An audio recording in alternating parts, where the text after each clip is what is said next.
welcome. Highfalutin Ski Bum Podcast, episode number 282. It is your pals, Mario and Brian. Mario, what's up?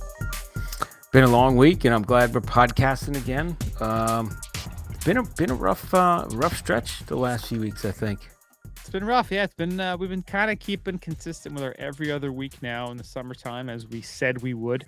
Yeah. And things have been crazy. Life's been crazy. I'm sure your life is crazy now. You know, you're not skiing, you're doing whatever, you're sweating. Yeah. Playing Hopefully with your kids. You're living the summer life that you always thought about. I don't know. I'm trying. I think I mentioned it the last 2-3 years. I'm trying to embrace summer more. I actually, live by the beach now, so I need to embrace it. It makes it a lot easier, just kind of biking over the beach. Biking is fun. You just got to find ways to get through the non-ski times. Yeah. But you just got to do it. And we're here to help. I've been working my bag off. That's what it is. Just working your bag off. So that I don't have to work during ski season. That's what I'm trying to do. There you go. And, if there's a time when all the snow melts and we're all living in pretty much hell, at least we'll have the Metaverse. Boom. And that's going to be part of our main topic, because I actually made almost like a clickbaity title for our podcast last week, because we didn't have a main topic. I had a story about the creepy Metaverse. We got some responses, and I did a little research, and there actually is some skiing you can do in the Metaverse. So we are going to dive a little deeper in that. I skied just before this podcast, honestly. You can tell. You got some windburn there. Yeah. Windburn. Right. Yeah. Well, around the goggles that I was wearing. Goggle line. Yep. Stunning. Thank you so much, everybody, for listening. We do appreciate it. Check us out, skibumpodcast.com. Send us an email, skibumpodcast@gmail.com. You're on the socials, Instagram, Twitter, Facebook, Untapped, @skibumpodcast. Got a shop, skibumpodcast.com/shop. YouTube, we're on there too. Search for us, find us, watch the video. Why just listen when you can see our smiling faces? Mario, let's kick this off the way we always do. It's time for Oprah Today. All right, so my opera is keeping with the summer theme, and there's a lot of, I don't know, I go back and forth with beers. I'm actually real happy because Three Daughters Brewing down here. Shout out to them. You feature them like sponsors at least 5 or 6 times this year. I love those guys, except for the one. Wasn't one like? There's one beer that I was just like, ugh, this is not good selection. They opened above the Hooters at Clearwater Beach a tap room now, so that's probably the second closest tap room to me. Best views in Clearwater, right? Less than 2 miles away, so it's really good. It's on the top floor. They get a good sunset, and what I like about it is it's above Hooters, so like all the creeps are going to Hooters, but it's really not crowded at the brewery. The classy so you go in folks the brewery, just hanging out. Oh, it's great. They got table games. They got board games. They got people playing music. I think I put something on Instagram. The old guy playing music. It's pretty cool. But anyway, so keeping with that theme, it's beach, it's summer, and it's time always for a nice White Claw. Oh, the claw. So I'm going with mango today because I just decided my wife really likes the so I got, this is my wife's, of course. I gotta get one that says Ski Bum Podcast on it, That could be made. We can make that happen. I think we can make it happen. So if you were looking for a skinny White Claw Ski Bum Podcast Coldster, let us know. We can make this happen. I think we're gonna have to do that. I like this. The mango's a pretty good flavor. And just like regular White Claws, they're about 5%. What we got in here? Yeah, 5% alcohol. Good, light. The only thing with the seltzers, so White Claw is probably my favorite. Has the most neutral flavor with a little fruit. Some of the other ones have weird aftertaste that I just don't like. So I usually stick with the White Claw, and usually my wife has them around, so I just kind of drink them when I want something not as committed as a beer. It's just kind of a light. It's what you drink when you're not drinking. Exactly. It's kind of like the other water. That's right. If you're driving kids around, you have a White Claw. It's seltzer water. Oh, there's times when I've seen people, not myself, Not in my car with these roadies. They're good roadie. From what I've heard. From what others have said, Allegedly. obviously. But if it's before 10 o'clock, this is the perfect roadie. On the way to work, roadie. Hey man, it's Friday, 5 o'clock somewhere. Roadie. So what do you think about that? If it's Friday, is it bad to get in a ritual of on the way to work with a roadie? What time are you starting work? He's 7 in the morning. I have no problem with that. See? No problem at all. In China, it's probably 7 p.m., right? 12 Right? hours. 5 o'clock somewhere. That's not bad. Me? I scooted to work today. That's so cool. I took the scooter. And I zipped in, and then it was early in the morning, so nobody was there. I was riding all around my whole work area. Did you park it inside? Up and down the halls. Yeah, I brought it up. I brought it to my office. Like, screw that. I'm taking it up. So walked it up, and then I was like, I'm in the elevator. I'm like, putting this bad boy back on. So I'm zipping out. Nobody's around. Make a jump. Who's stopping me? Yeah, right. Somebody's gonna come in early. They're gonna see me jumping shit. Yeah, woo. Woo. That's the move. All right, what do you got, Brian? So I went to a little bit of a throwback here. Found this in the fridge. This is actually probably about almost exactly a year old because I got it when last time I went to Big Snow. Shout out to all the folks who East Coast Ski Chat who were there, and of course to Brian who got these for us up at Treehouse in Mass. Nice. I had one left, and I don't know, I wasn't saving it for a special occasion per se. I just had it around, needed to drink it. And this is probably one of the most delicious beers in the world. If you're into IPAs, it is the Treehouse Very Hazy. Ooh, that's a good one. And the haze is really good. And the Very Hazy is just more of the same thing. Here's what they talk about on this can. It contains the most liberal application of hops in our history. A pungent citrus juice aroma primes the senses for the intense flavors to follow. We taste ripe peach nectar, pulpy orange juice, and a melange of tropical fruit. Juice! Just the right amount of bitterness graces the palate, while a sensual mouthfeel makes you easily forget. This one clocks in at 8.6 ABV. Boom. That's a nice one. It's just a beautiful beer. It's just creamy and just fruity and just a perfect double IPA. So awesome. Got it in my look at that frosty mug here. So let me ask you. So you had that last or you got it at when you went to Big Snow? Yes. Speaking of which, they just opened back up again a few weeks ago. They sure did. Memorial Day weekend. Nice. So they are open. We got to go back up there. I'm hoping to go in the next couple of weeks. I want to take Benjamin and do a little skiing in there. You had some passes you bought, right? I bought a freaking 10 trip thing and only used one so far. So those are still valid. They extended them and you good? Hopefully. They better. Or someone's getting choked out at Big Snow. I'm going to. Right. We'll be talking about it. I'm not saying I'm setting it on fire again, but. Again. Anything is possible in Jersey, as they say in that Lotto commercial. That's there you go. Yeah. Forget about it. They're already in the Meadowlands. You know, they got to watch out. What's that? Yeah, right. They're already in the Meadowlands there. They got to watch out. People have been buried there, allegedly. Yeah. What do you think those those are not just moguls? Yeah. Hey, he's over there in Sea Caucus. You see, Caucus. Hey, you go off of the Jimmy Hoffa jump? That would be freaking hysterical. If they like the Hoffa moguls. Guess which one he's in today? Yeah. It's like Treat Card Monty. I think they said they found I heard some guy talking on the radio that he's the son of the mob boss that is believed to have made Jimmy Hoffa disappear, and he's uncovering the whole like where Jimmy Hoffa's buried in a barrel, of course, somewhere. And there's these people that by Detroit, isn't it? That's like one of the rumors. Like I saw there's some conspiracy show on Netflix, and they had an episode about Jimmy Hoffa. And they're saying about he went to some meeting at like some house in Detroit, I think. They didn't see him after that, and they were saying like there could have been like this barn. He might have been underneath there, and they knocked it down trying to find it and couldn't find anything.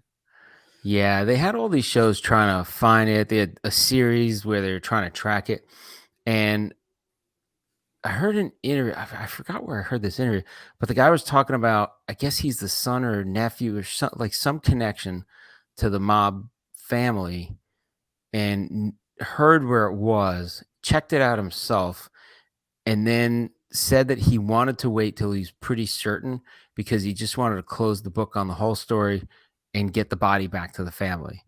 And he reached out behind the scenes, not in a big media frenzy hype, to the people I think that ran that show, because he didn't want it to be like media hype either. So who knows? Guy could still be looking out for some book deal or whatever, but Yeah, probably. who knows? Yeah. Now with DNA, they could say if they have them or not. Well, speaking of who knows, Let's go to ski news. who knows if this is actually going to happen or not. I don't. That's for sure. But apparently, Colorado will lose half its snow by 2080 and look more like Arizona. Federal scientists conclude. Parts of Colorado, Wyoming, and Utah are drying out due to climate-driven changes in stream flows, and these states will shift to become more like the most arid states of the Southwest, federal researchers found in a scientific study published this week. The lead author of the study said Colorado will experience a 50 to 60% reduction in snow by 2080. We're not saying Colorado is going to become a desert, but we see increased aridity moving forward, says hydrologist Katrina Bennett of the federal government's Los Alamos National Laboratory in New Mexico. The Los researchers, Alamos, don't they have a lot of like secret stuff over there too? I think they might. Isn't that where the Area 51? Yeah, I think so. Maybe the aliens from the future came back and told them, hey guys, you're not going to have snow here. I think she might be an alien. What do you think about that? Katrina Bennett, perhaps. Boom. I can see that. The researchers used an artificial intelligence machine learning system that allowed them to analyze massive amounts of data collected over 30 years, including soil moisture, volumes of water in streams, evapotranspiration rates, temperature, and precipitation across the varying landscapes within the Colorado River Basin. Tracking the West's hydrology on such a scale previously would have taken years. They concluded, see, they got the intelligence machine learning from the aliens computer, and they got in Area 51. Alien machine learning, AML. This has all got some shadiness to it. I like it.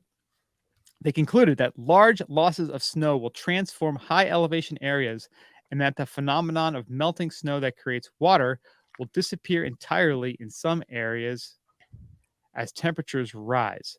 The study was published following peer review. Other aliens were reading it in a journal Earth and Space Science. Yeah. And distributed Thursday by officials at the National Oceanic and Atmospheric Administration. For Colorado and surrounding upper basin states, the scientists projected wide shrinking of snow, leading to less spring snow melting, followed by decreasing water in streams, especially in the Rocky Mountains. The study predicted, in particular, markedly increased aridity along the Green River as it flows near the borders of Colorado, Utah, and Wyoming. In some parts of Colorado, we will see a higher elevation preservation of snowpack because it is so high. Bennett said, studying the mountains above Leadville in central western Colorado. But other areas like the San Juan Mountains were seen to be losing snowpack significantly. So Telluride. Wow. Wolf Creek, all those places. Drying up. Purgatory. Yeah, drying up. The unsupervised machine learning system greatly accelerates analysis of Western and hydrology data, giving a robust new way of incorporating vast data to anticipate changes and track trends. Bennett said she and her colleagues, the aliens, plan to apply their system to analyze the drought-prone Rio Grande River Basin covering southern Colorado, New Mexico, and Texas. The Colorado River Basin encompasses a 7-state area from sea level at the Gulf of California to mountain peaks higher than 14,000 feet in Colorado. Water in the basin supplies food growers, including those who produce a large portion of the nation's fruit and vegetables. Expanding cities like Albuquerque, Denver, Colorado Springs, Los Angeles, Salt Lake City, San Diego, and Santa Fe rely on water diverted from the river and its tributaries to survive. As do the aliens. That sounds bad. It sounds really bad. 2080. That's almost 60 years away. A lot can happen between now and then. A lot could happen between then and now. They're just taking a guess. I mean, you could create some sort of unsupervised machine learning system, but what if your data is not good? Garbage in, garbage out. What if it's the complete opposite? And if this is so goddamn smart, tell me where the snow is going to be. Where do I have to go? Perhaps is like South Dakota going to become the new skiing mecca by 2080? And what vacation week it's going to be? That's what I want to know. What off-peak vacation week is going to get dumped on with powder dump? If something's going to dry out, something else is going to moisturize. Where's the snow going? Where's going to be the new mass snow area? Because then exactly shifting. Yeah, is going to be Northeast? It's an interesting story, and you Southwest? Can actually. Who knows? Canada probably freaking somewhere. Trudeauville. So we'll put the link in the show notes. You can actually read the study itself. It came out, I think, in like late April, but it started getting reported on because everyone's busy skiing, having fun in Colorado. And then once June hits and the Avalanche had so many days off because of all the sweeps they've been doing, people could actually read that article and get concerned and put it in the Denver Post. So then again, they may have been high when they wrote it. So just take that into account. Who knows? Machine learning. Again, garbage in, garbage out. AML, not automated machine learning, alien machine learning. Aliens might know. No. Future. All right, next up we have, on a really happy note, Aspen Mountain's Patrick Cook named Snowmaker of the Year by Colorado Ski Country USA. So Aspen Mountain's Patrick Cook is this year's Snowmaker of the Year in the annual Colorado Ski Country USA Double Diamond Awards, which is a trade group, and they announced this on Friday. Did any of the presenters at the awards get slapped in the face? Like whatever those Chris Rock awards were? That's right. The whatever those ridiculous ones, the Will Smith. Keep your wife's name at your goddamn mouth. Aliens. Independence Day. It's all full circle. It is. Aliens and Will Smith smacking the shit out of Chris Rock. Chris Rock looks a little alienish sometimes too. If you don't think we're in a simulation, you're just playing yourself. We're all just bits of computer code at this point. All back to the Matrix. It certainly is. Main topic, Metaverse. So the honors went to 8 different on-mountain and guest service professionals for their exemplary commitment to the resorts, guests, and the ski industry as a whole. So over his 8 years, Patrick Cook has been instrumental in the enhancement of the resort's snowmaking platform, installing new lines, pumps, communication upgrades. And they say, the excellent product Aspen is able to produce is a testament to Patrick and his team's knowledge and dedication. So really cool award.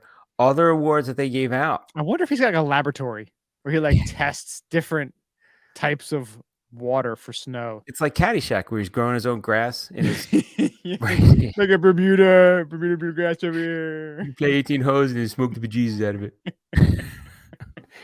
That's even 32 holes and smoke the bejesus out of it.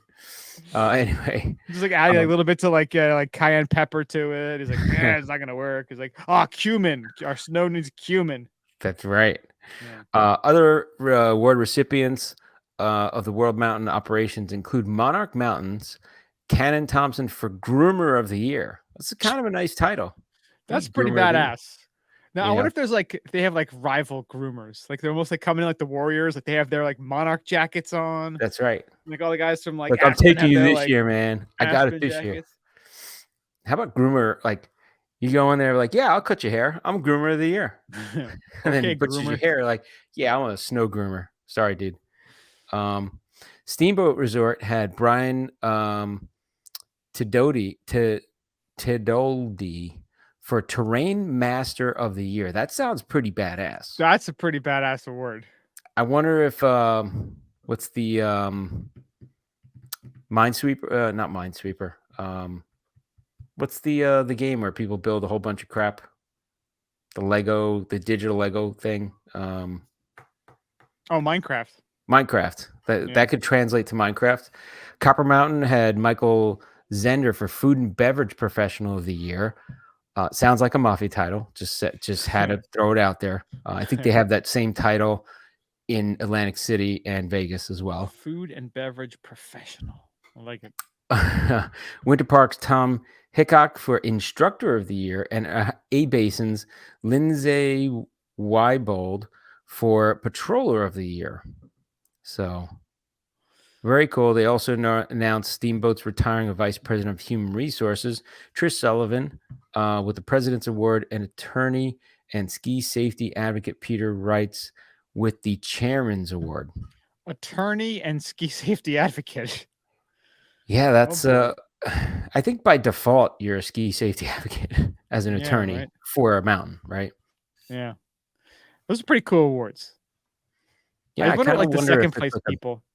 Was it like this I mean, because again, it's Colorado ski country. So how many I guess it's all the Colorado resorts, where there like 15 or 16 of them. And I wonder if like they just kind of rank them. Like it's like this guy won.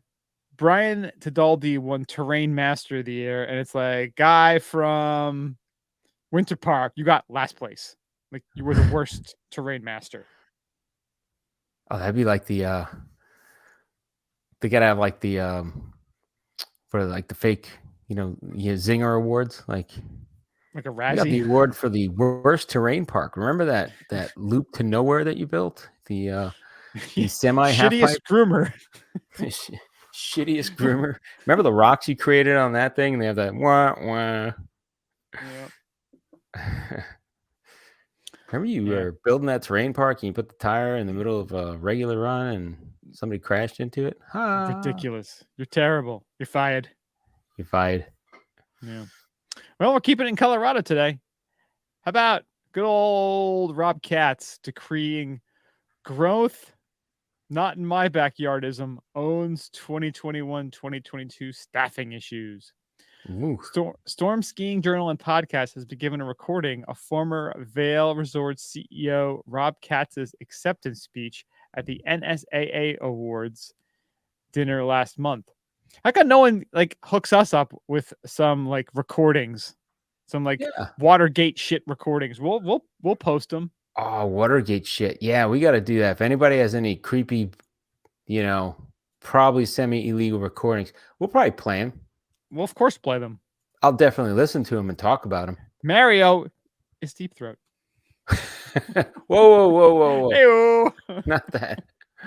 That's probably too old for even most of our listeners to remember. That's true. Look it up, kids. Type in Deep Throat. See what comes up. Make sure you do it on your parents' computer. Deep Throat, Washington. Yeah.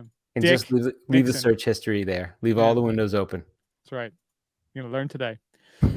Katz was receiving the Industry Impact Award for 2022.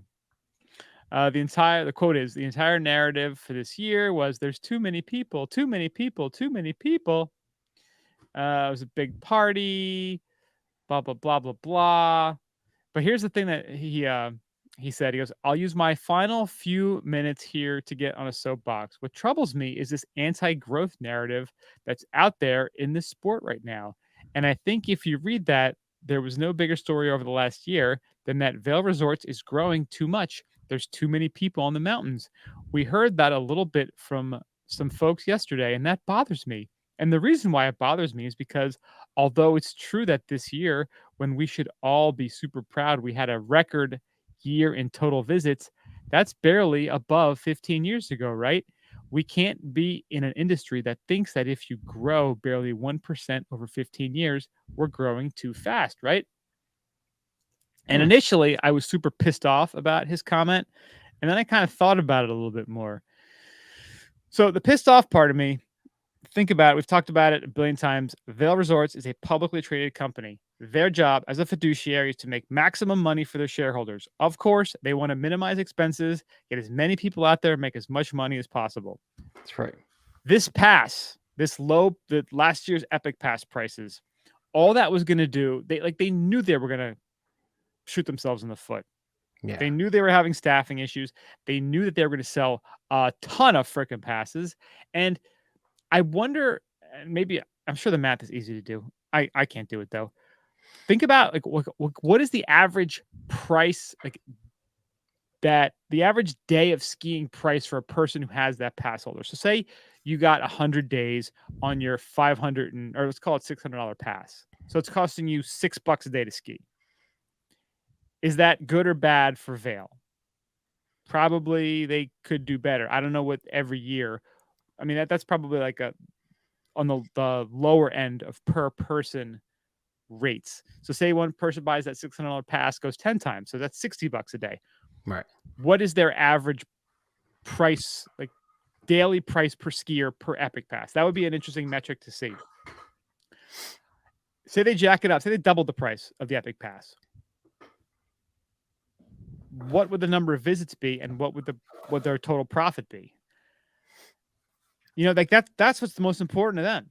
It's not about how much people are enjoying the resort. The fact that people are just showing up and spending money is what they care about. So it's crazy that only 1% growth in 15 years. That is a stunning number. Yeah, when they talk about visits, that's different than profit, right? So think about too, you had COVID hit, people were locked in, they were going outdoor, they were skiing, but they had the time to ski, right? So then thinking about the next year, everybody's like, damn it, the price of the pass went up, but I got so much use out of it. I'll pay that extra money. And then all the jobs start saying, hey, you're going back into the office, right? Yep. So then people buy the pass and crap, now I can't use it as much. So I don't know. It's going to have to be some leveling out somewhere of something. Well, now you have a potential, if not already here, recession into the whole mix, and $5 gas prices, which are probably not quite double what they were at the beginning of ski season, but pretty close. There's a lot of new variables that will play into this upcoming season. It's just when you think you're out of the woods, everything's gonna be back to normal, things are gonna be cool. Nope. Well, now you wonder with $5-6 gas prices, you know how Indy Pass was doing great because there's all local mountains and they were a car ride away. Well, now that goes up, so that changes the proposition right there. Maybe you go a little bit less local, or maybe you do a fly out and stay somewhere that you don't have to even drive or rent a car, right? Yeah. I don't know. Yeah. Or you just ski in the metaverse. Everything keeps evolving. Just keeps evolving. Yeah. How about this evolving story? Boom. Next up, we got outside. Oh, you don't have the other story? There's one more. Oh, the newest version. Park City. No, I don't have the newest version. Why don't you take? I'll do it then. All right. We're still talking about Vail Resorts now. Park City Mountain Resort. Lift upgrades shockingly blocked by Planning Commission. Ooh, shockingly. Well, the reason why it was shocking is because the Park City Planning Commission has blocked 2 previously approved lift upgrades at Park City Mountain Resort. Ooh. The upgrades for next season were designed to reduce lift line wait times at popular spots at the resort. I think it was a night or two ago. The Park City Planning Commission voted to grant an appeal of the 2 lift projects. In a tweet this morning, the resort called the decision shocking. Park City Mountain Resort received approval for the lift upgrades in May 2022. Under a 1998 Mountain Upgrade Development Agreement, Vail Resorts plan to replace the Silver Load lift with a new 8-person high-speed detachable chair, the first of its kind for Vail Resorts in North America. In addition, a new single Eagle lift would replace the Eaglet lifts. This new lift would also include an on-load only mid-station and follow a route similar to its predecessor. The new lifts would address critical spots on the mountain by increasing uphill capacity by 20% and reducing waiting times. According to Lift Blog, the appeal focused on a decades-old agreement between Park City Mountain Resort and Powder Co. with a cap on comfortable carrying capacity. Normally, chairlift replacement projects do not even make it to the Planning Commission and are approved by the city staff. The appeal by 4 citizens triggered elected officials' involvements. Damn. So 4 people pissed off, not wanting them to get this new lift put this appeal in, and were able to get the lift stopped. Who are those people? That's what I'm saying. Were they Icon Pass holders? Well-connected people? Were they Deer Valley people? You never know, right? Yeah. Were they North Jersey people that were like, this ain't going to be a union job. We're stopping these lifts. That's right. But you just, like, it's crazy. You don't want to sleep with fishes. You're going to make this go through. But doesn't this show you that just a few people can make a difference? They can. That's right. You know? Open what up did the they door. have? Did they have something on the officials, on the elected officials, like hanging over their heads? Like, hey, yeah, I got video footage of you doing some things you don't want on the internet. So why don't you just stop this lift from going in? Make this go away. Capiche? Capiche. Yeah, who knows, right? That's pretty amazing. And so they're showing the picture too of where it was. And I believe, Mario, you and I have taken the Silver Lode Express at one point. Express. Yeah, because it's just by where the gondola is that connects Park City over to Canyons. Yeah, maybe is that on the way back or the way there? On the way, well, it's back from Canyons. Yeah, you need to take the Silver Lode Express to get back from Canyons all the way to Park City. Yeah, so then we definitely did take that. Yeah. Because we had our Canyons Day, which was magical. Yeah, it was a wonderful day. We had exceptional timing. That was great. Yeah. Gotta have more days like that. Amen, brother. All right, so the one I was gonna jump the order and do before, I'm gonna do now. And I wonder if in this area there may be people stopping lifts. You never know. That could happen just the same. Yeah. So Outside announces a new anti-Metaverse with Web3 initiative. So we talked about the Metaverse. We talked about stuff in there and land in the virtual and in this Metaverse, which for the translation for anyone that doesn't know the Metaverse, it's like a virtual universe that you can go be someone you aren't in a fake world, essentially. But you can have a virtual reality experience. That's the whole idea. So anyone who still considers the parent company Outside Inc. an old guard member of the media landscape, you can put the notion to bed. Bite your bloody tongue. That's right. The company today announced the launch of the first NFT and Web3 initiative, the Outerverse. So I love the name because it just kind of goes with like comic books and stuff that's been said and already.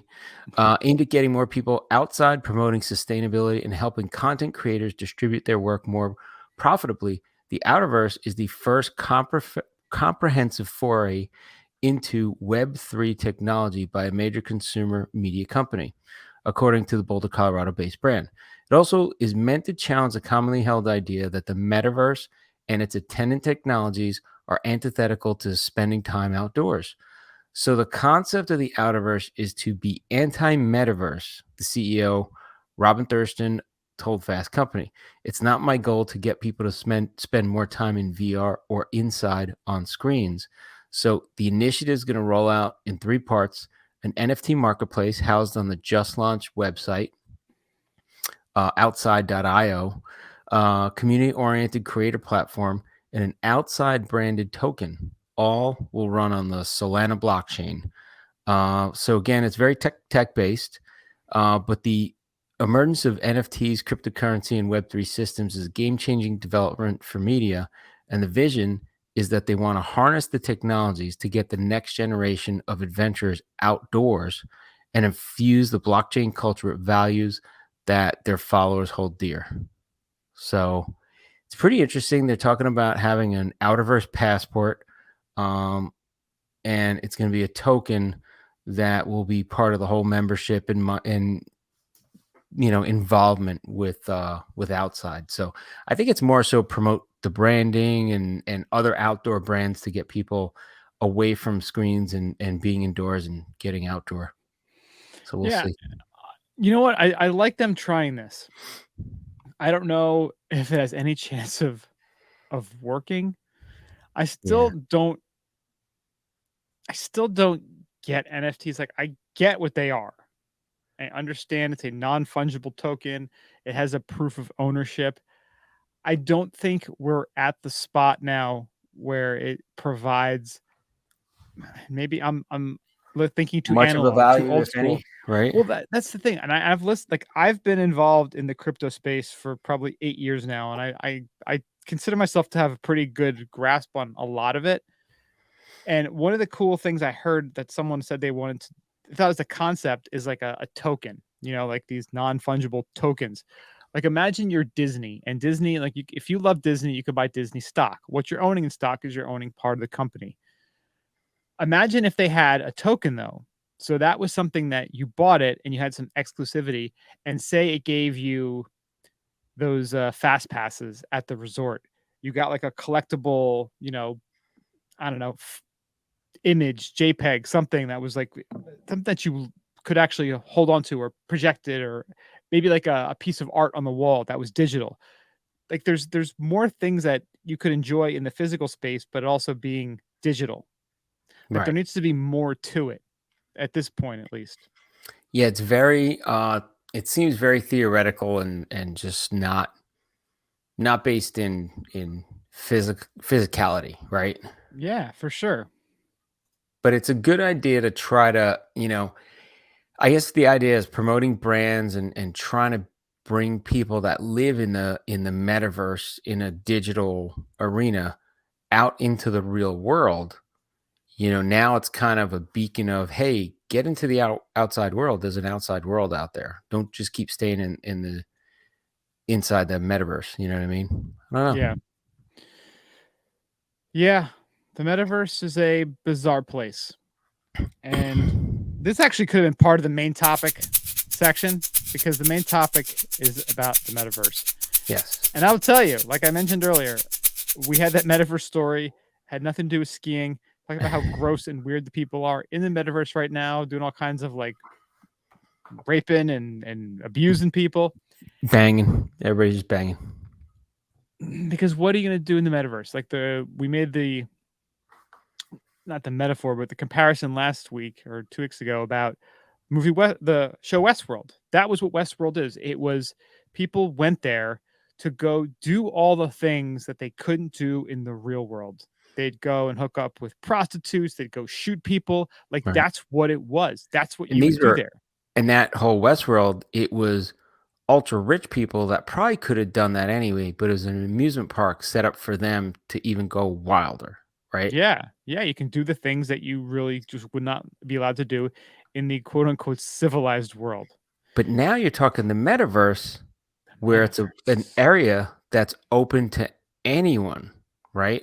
And you don't have to, you're not tied to your meat vehicle. You could R- kind of Yeah, create the digital version of whatever you want to be, yeah. And it's which, just gets creepy quickly. and what's funny is if you type in ski metaverse or skiing metaverse, the first thing that comes up in Google is our podcast and YouTube. It's kind of crazy. Funny, but I crazy. did that before the podcast. I verified. This is verified by Mario. Yeah, it was peer reviewed. We can confirm it. Peer reviewed, triple peer So reviewed. I I was just did it curious. again. We're right there on YouTube with So our again, Ski the Metaverse. So again, the metaverse is basically a digital world where you can, again, like a avatar world or a Sims world, like you can live a different life. You can be something else.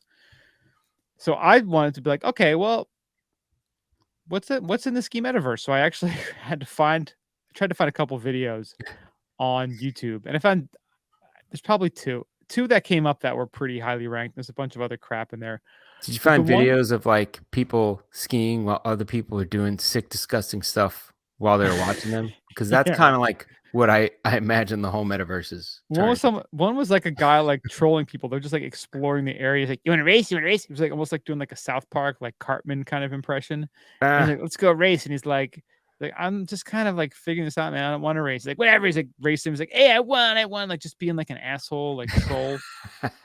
It's just like imagine like the most annoying people from like grade school or high school, and that's everybody who's in the metaverse right now.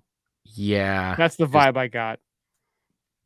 yeah. But there was another one. It was the same kind of ski area, exploring Horizon Worlds. I don't know if that was the name of the actual game or project, but that's the one that I found. And it was the guy kind of went through it, and it shows, he's picking his route, and it puts you on like a virtual, what was it called? Mark's Ski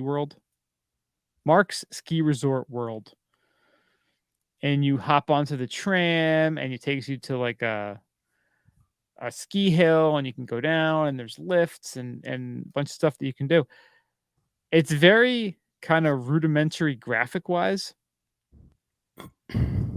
So But again, Horizon Worlds is part of Oculus.com. it's part of Oculus. Okay. Yeah, so it's part of Facebook and Okay. Oculus. All right. So you can jump on your tram. It takes you to the resort. You can ski down. There's a ski jump. There's a bunch of different things you can do there. Again, it's very rudimentary looking at this point, and it seems a little weird, a little boring. But think about your first cell phone that you had and compare it to the cell phone you have now. I remember I had to borrow my dad's phone because I couldn't afford one. He had one when I was in college. And I remember it was it OmniPoint, I think was the carrier. Yeah, And you would be roaming everywhere you went. it was Like constantly roaming. like your zone was like 3 counties, and then you were roaming. And I remember I drove to visit our buddy Nick out in at Penn State, driving out there. I had an old car, and I was, scared driving by myself, and the car breaking down in the middle of Pennsylvania, getting raped, like the metaverse. Like, Yeah, so I had the cell phone with me just in case. yeah. But compared to like my, iPhone 13, which, is just like Light years away. like decades, like lifetimes different. Now this metaverse, so again, right now, rudimentary, simple, very blocky. Imagine Colorado 2080, where the snow is melting. And imagine 60 years of evolution of this product. Perhaps there's some sort of haptic suit you put on. And think about like why you love skiing or snowboarding. Like, what is it about it? I know for me, I love that feeling of pure freedom of being able to go as fast as I possibly can handle, and making those sharp turns, the G-forces you're getting, the smell of the cold air. But imagine if that haptic suit and this metaverse VR experience is able, God bless you, to replicate that. Like, That'd be what if kind it of gets, cool. and what if it gets to the point where it's actually better than real skiing? What if I know it sounds insane right now, and I'm even amazed that I'm saying this, but imagine if they get to the point where skiing in the metaverse is better than real skiing. Well, I think we're big fans of Ready Player One, Ready Player Two. We read the books. I know a lot of people Tremendous. saw the movie. And if you think about it, like, why would people, that's where you get into this whole thing. People would do the virtual reality version and get used to it and be like, this is really cool. Why do I even need to go on a trip? And then you start missing, like, then you're the old timer, the outsider that was like, yeah, but you're missing the sound of the birds. But then they're like, well, I have sound of the birds, but we have natural sound of the birds outside. You know what I mean? Like, it's different, Like the Matrix with the steak. Yeah, exactly. Yep. So I don't know. I think there's something to be said for the real world. The fake world is nice as entertainment, but once you start blurring those lines, I think it gets real creepy really quick. Yeah. And I think I don't know. It's people have to realize their time on this spinning marble is limited. So what are you going to spend your time doing? Living or playing like you're living? Very limited. But again, think about the things, the aspects that make something enjoyable to you, and imagine if there's a way to manipulate your senses to give you a greater return than the natural version. Well, it depends on where you're on your life too, right? So let's say if I become disabled or I am, you know, hopefully I Old grow to as be like fuck. in my 90s. I could do it. I could do all that stuff in the metaverse. It's very Yeah. entertaining, right? Like that's kind of cool. You could be Alexander Kildale. It's right. Like I could be buck naked. imagine you could just take your existence. Like that's one thing that I always imagined the future vacations, metaverse, VR experience would be. Like imagine you could just live the experience of other people at a particular time in their lives. Like I was thinking like Mario Götze. Remember one Yeah. hit the winning goal for Germany in the World Cup? Yeah. Like imagine you could live that week of his life during that game and afterwards. Like imagine that vacation, how insane and awesome it would be. Like you Crazy. score the game-winning World Cup winning goal for Germany. What is your life like that next week? And you could go and virtually get every sense, experience, feeling, emotion that he had through VR. So there's this movie. I just sent you the link for it. I think the actual movie is out there on IMDb because it's so old. But I remember seeing it was back in the 80s, and it's this movie called Looker. Looker. And the idea is they hook up these electrodes to you, and you're able to sense, experience, and see everything somebody else saw when they taped their experience. Ah, Michael Crichton. Nice. Yeah, right. It's based off of Michael Crichton book. So it's this guy, like I guess he's a plastic surgeon, and they're getting these models, and they wind up like getting their likeness and their VR presence and killing them off so they can use them. But there's also this weird stuff that happens. Like there's this one where this guy gets a tape of somebody having sex with this model, and he winds up putting it on a loop, and just Susan Day's in it too. And he plays it on a loop of basically having sex with this girl, and puts himself into like this weird funky coma of just like frying his brain on all this like overloading sensory experience. So it was kind of interesting, but it's kind of a cheesy movie like when you see it now, but it's pretty good concept for back in that time. James James Coburn's in it. Coburn. Yeah, Albert Finney. Yeah, the concept sounds really good. But that's like almost like Westworld way before Westworld, right? Like or Mhm. in a movie form. Like I think Westworld was a book a long time ago or something. Well, But Westworld wasn't it a movie back in the 70s, and then they just like blew it out when they yeah, did it they for had Yul HBO. Brenner. Yul Brenner Yul was the Brenner. yep. He was like a robot killing people. But yeah, the concept's been around for a very long time, and if you there's just the danger there that if you get even Ready Player One got into it. Like if you're in this thing and you go into a loop, like what happens? Did you read Ready Player Two? I never read the second one. No. Second one was pretty good too. Kind of extends from the first, and it gets into some weirder stuff, but Yeah. it was very cool. But yeah, I think you got to be careful with all this stuff because it could get out of control. Yeah, and it's almost you could get lost in there. I mean, video games alone right now are just detrimental in some ways. Like, a kid that's really good at sports, rather than play sports, they're spending time on video games. What's that getting them? It's not getting them anything in the physical world that's going to make their life better. You can make But some dough in the video game world these days. yeah, but it's still kind of a there's a very small sub. So look at professional sports today versus professional sports 20 years ago, right? 20 years ago, you're just getting beat up, making a little bit of money and had a little bit of stardom. It wasn't now you're superstars, right? Yeah. I think e-games is back right now where there's a subset of people making a ton of money, just a small sliver. So while it's a nice dream that people can say, "Oh yeah, I want to be a professional gamer." Okay, well, do you think you're going to make it, or you're just going to play 6 hours of video games a day? You know what I mean? Yeah. Nothing's going to stop you, but Like, I really don't know anymore about anything. Like, it's so funny. It's so easy to be like, this is stupid. No one's ever going to use this. And then in like 5, 10 years, it's like takes over the whole world. yeah.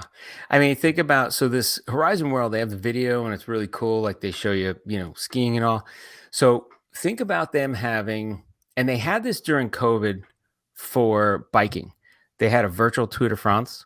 So they had people at home on, I don't know if they were Peloton bikes, but they were something like that where they were hooked up to Whoever sponsored the event. Yeah. whoever sponsored the event, like, and it might have been Swift or whoever, but they had like all the metrics for the riders riding on their own bike at home or in a gym with like somebody monitoring and watching, and then they had trainers and stuff like that with Were they them. allowed to dope during this? Who cares? It's during COVID. Dope away. But they were showing just some of the metrics. It was really cool, like showing the people doing the rides, and they were showing the metrics of them riding, and they were still doing physical activity, but in a virtual setting, right? So that's kind of you're getting the combination of both. You're really riding, but it's keeping track virtually of where you would be in relation to each other. And it was really interesting because you got, these people putting out incredible cardio performances, and you're like, wow. So at least you have physical with the virtual. I can imagine something like that being set up for maybe skiing or something, right? Like you do the Well, Hanukkah, cross country, definitely. But yeah, you if know, you could somehow mimic like downhill, yeah. right? That'd be kind of interesting. Maybe you can't mimic the speed and the actual drop, but the skill in how you turn and when you turn, they do it with car racing, right? The virtual car racing. Yeah. You put them in a simulator, it's very similar.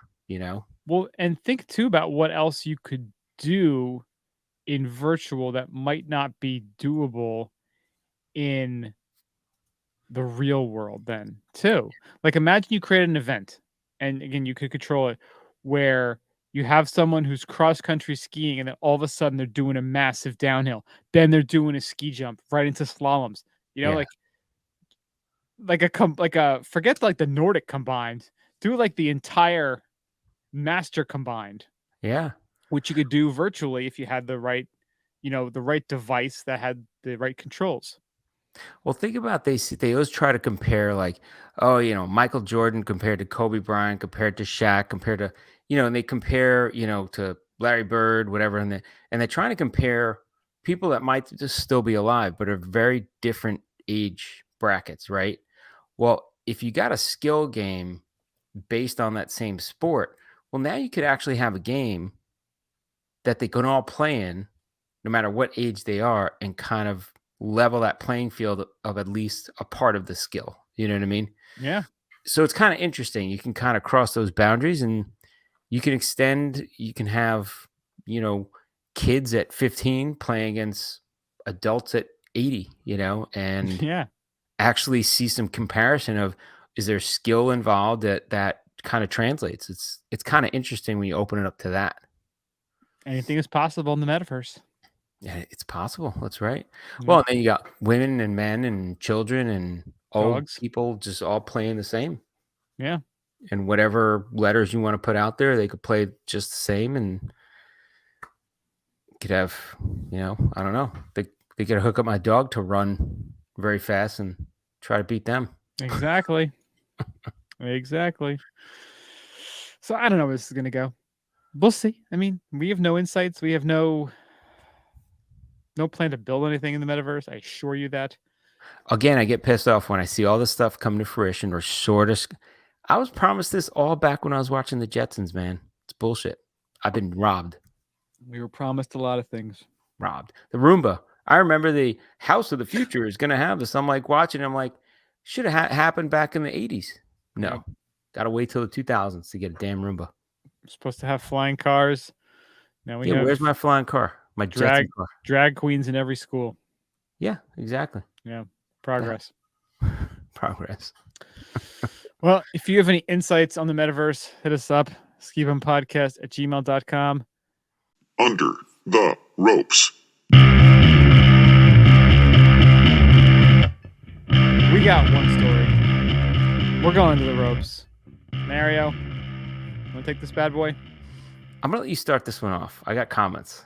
A lot of comments. All right. Oh yeah. Well, then I will kick it off. How about Taco Bell redefining the drive-thru with the Defy restaurant? I don't know if you've seen pictures of this. You need to go and check it out because speaking of the Jetsons, they said it looks like a combo of the Jetsons and a fancy new bank. Promises to deliver food to your car faster through vertical lifts than work similarly to tubes used by banks. Nice. This opened a few weeks ago in Brooklyn Park, Minnesota, and is operated by Border Foods, which has close to 240 Taco Bell locations. 3 of the drive-through lanes are dedicated to mobile or delivery orders, and the 4th is a traditional drive-through. Mobile orders, customers can scan a QR code they receive when placing their orders and pull forward to receive their food. Food is delivered from the elevated kitchen above through a proprietary lift system developed by Minneapolis-based Vertical Works, Inc. Why it matters.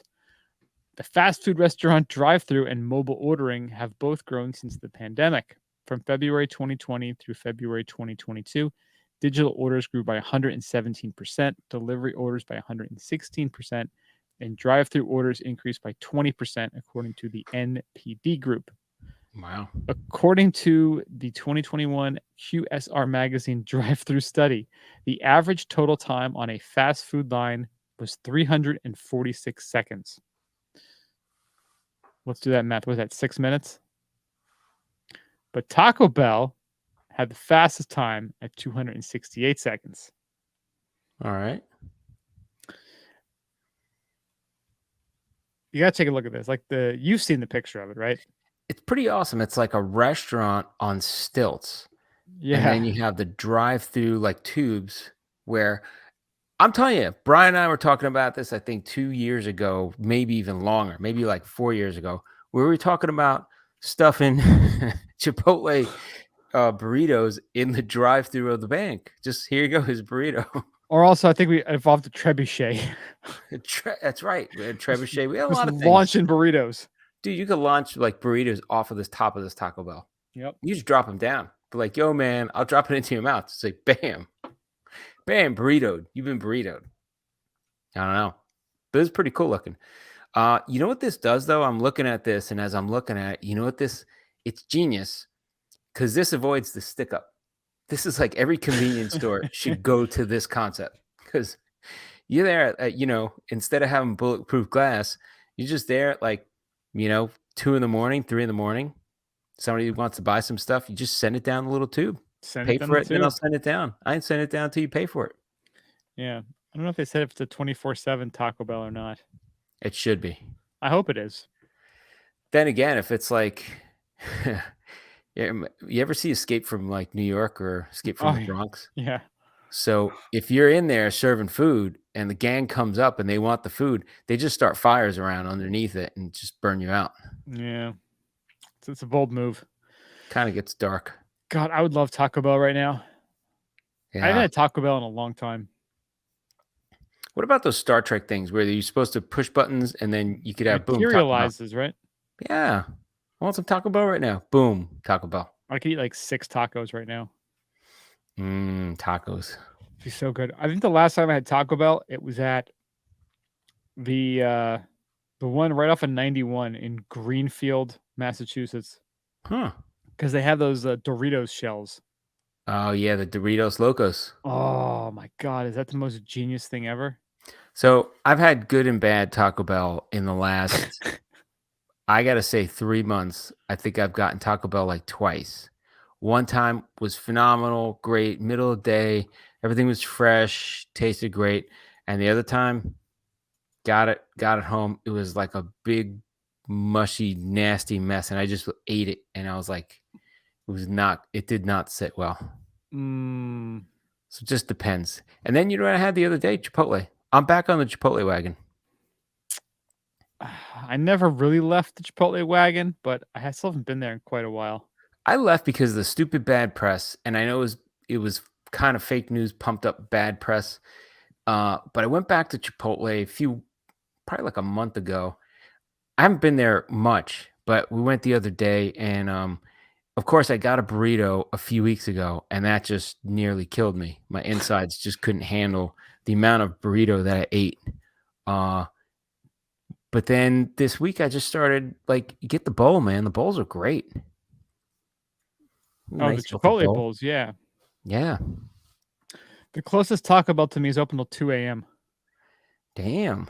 Like, what's going down at Taco Bell at 1 a.m.? Nothing good. Nothing positive, right? Nothing good. Nothing After positive. 12 o'clock, after 11 o'clock, there's nothing good going on at any drive-through. I think after 9 o'clock, it gets pretty dicey. Dude, the best is White Castle. You go to White Castle, and they got the bulletproof glass with the turntable. Like, they want to make sure you don't have any interaction at all, that you can stick somebody up. I kind of respect that. Oh, yeah. Well, think about it. You're in that little, bulletproof glass box. You're like just serving food. Yeah. Oh man. They don't have any White Castle down here. That's what I miss. Once in a while. I'm a simple man. Like right now, if I could get like 4 nacho cheese Doritos Locos Tacos, like I would be freaking living the dream. Regular hard tacos. That's all I'm a regular hard taco guy. Sometimes supreme, sometimes not, but that's it. Every once in a while, throwing a gordita or something like that. the good old gordita. Is that the soft shell that's been like fused with it's cheese a hard to the hard shell? with the soft shell around it. Yeah, they like fuse it to it with cheese. Oh, and then they brought back the Mexican pizza recently. Didn't they like sell out of it really quickly, and they had to it's coming back in the fall. Yeah, it's like the McDonald's the McRib? No, the sauce, the Szechuan sauce. the Mulan sauce. The Mulan Szechuan sauce. Yeah. That's so funny. When the hell is Rick and Morty coming back? I don't know. Is that even still on? See, that's the problem. If they take too long of a break, I'm like, are they still even going? Yeah. The friggin' chalupa. Like, what else a chalupa? Oh, that's what I was saying. Not the gordita, the chalupa. They still got the chalupas. The gordita is the shell. It's like the 2 shells fused together with cheese. Yeah, the chalupa's like a fried, like pita almost or something. I don't know. It's just different. Friggin' Taco Bell, man. You got to give it to them. And what the hell's the crunch wrap? I don't know. It's crunchy and it's a wrap. That looks like a... They have breakfast now, don't they? I believe they do have breakfast now. I've never gone to Taco Bell for breakfast. Am I missing something? Probably not. I don't think anyone ever has. I'm looking it up right now. Do they actually have breakfast? Yeah, they got the Bell breakfast. Cheesy toasted breakfast burrito bacon. That actually looks pretty goddamn good, I got to tell you. Think about it. It's egg and cheese and... We got one with sausage. I mean, breakfast is an equalizer. You can go anywhere and probably get a decent breakfast. I mean, I'm not lying. They freaking shove a hash brown in this motherfucker. Dude, they shove... Oh, it's a hash brown in the middle, man. That's fucking great. Oh my God. Hash brown toasted breakfast burrito steak. That looks awesome. Damn. I'm going to talk about for breakfast tomorrow. Oh, look, they got the grande toasted breakfast burrito sausage, and it has little chunks of it's like hash browns potato or hash home brown fries in it. Home fries in it. Oh, that looks pretty good. Almost looks like tater tots in it. Yeah, these look phenomenal. I think the one bad thing is they open for breakfast at 10:30. Like, come on, man. Think about it. You're eating tacos till like 5 a.m. Like, you're switching over for breakfast late. Come on, Taco Bell. The thing is, can you get breakfast anytime? Yeah, what is it? 10:30 to like 11? Like a half hour? Like, what the hell? Can you get the breakfast ones? Well, I just added one to cart. I don't really see anything that's got items. any real health value except for the black coffee. I'm not gonna lie. Grande toasted breakfast burrito with steak looks pretty freaking awesome. Yeah, guacamole to it. Breakfast crunch wrap combo. My mouth is watering right now. Yeah. You know what would put this over the top? If they had what the hell is the Spanish sausage? Chorizo? Chorizo. If they had chorizo in there, Oh, baby. you're talking. Oh, You had like a hash brown toasted breakfast burrito with chorizo. Oh, now we're talking. God damn. Little salsa on that bad boy. I Muy still caliente. can't find out what the hell time breakfast hours are. It's, This is a problem. yeah, there's a lot of places that I guess serve breakfast that you just go flying by in the morning. You're like, I'm going to work. Yeah. I'm surprised. I went to freaking Dunkin' Donuts recently. They got like avocado toast and they have hummus toast. Like they have all these other selections now, for, like Some like breakfast. I'm like, tomato basil thing. Yeah. yeah, I'm like, I'm impressed. I'm like, wow, they stepped it up with like, That said, I did see a commercial. They have some sort of like birthday cake smoothie thing. It's like a with like birthday cake donuts in coffee there. smoothie. It's like, really? Like, how fat are you trying to get? Oh, some of those donuts, they have like the stuffed donuts with the cream on the out. Like it's just crazy. Like stuffed, like donut with stuffing. Went to Tim Hortons when I was in Canada. Jimmy's. Oh, a few times, of course. And some of those donuts they have there too. They got like stuffed donuts. Like, and I'm like, well, go Canada. Blame Canada. Getting my double. I was Yeah. looking with Bodie the other day and we're like, how much would it be to set up a Tim Hortons down here at the beach? And I think it's like 25 grand for the franchise fee. And I'm like, that's not bad. It really isn't too bad. There's a lot of Canadians come down here. Not a Canucks, eh? Yeah, just get a little Timmy's out there. They'll be like, I got to go to Timmy's. Get some Timbits.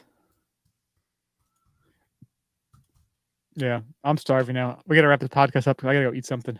I'm looking up Tim Hortons franchise. I'm going to want some donuts now. I'm in. Count me in for $5,000.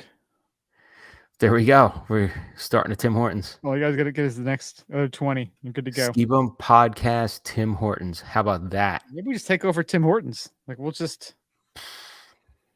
They're owned like by Burger King, right? By the company that owns them. I think Burger King does own them, yeah. There was a Tim Hortons by me when I moved here, and then it shut down. And now it's Shut down. something else. Probably a bank.